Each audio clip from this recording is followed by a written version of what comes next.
Wakala insurance agent anaweza akakushauri, lakini ni vizuri sana unapohitaji bima ukapitia kwa wakala wa bima.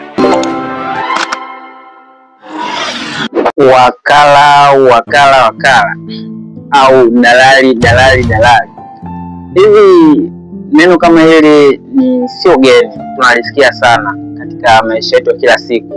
Tunasikia wakala, tunasikia mara madalali. Sasa leo nataka nikwambie kitu kimoja.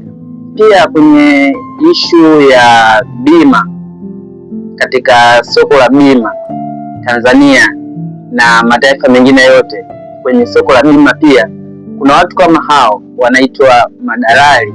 Kuna watu kama hao wanaitwa mawakala. Kwa majina yao ya kiprofessional zaidi tunasema agents and broker, insurance agents pamoja na hao mabroker.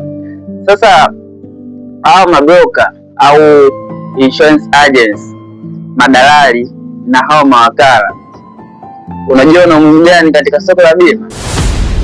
Tulia.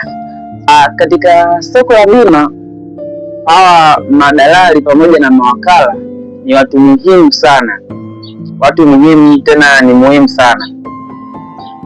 Hawa watu ni wale watu ambao wanatumika kukuunganisha wewe mteja na kampuni ya bima pale unapokuwa unahitaji bima yako. Sasa unapohitaji bima ya aina yoyote, mawakala ndio wanaokuunganisha na kampuni ya bima. Sio kwamba unapohitaji bima ni lazima uende kwa wakala au uende kwa dalali, lakini unaweza pia ukaenda moja kwa moja kwenye kampuni ya bima. Lakini njia rahisi zaidi ambayo tunaitumia na tunaona ni nzuri kupitia mawakala na madalali wa bima. Sasa hawa mawakala na madalali wana faida gani? Wana faida nyingi sana. Kupitia mawakala wa bima wanaweza kukushauri wewe mteja kupata chaguo bora kabisa la bima. Mfano, umeenda kupata bima, unahitaji bima ya chombo cha moto, bima ndogo.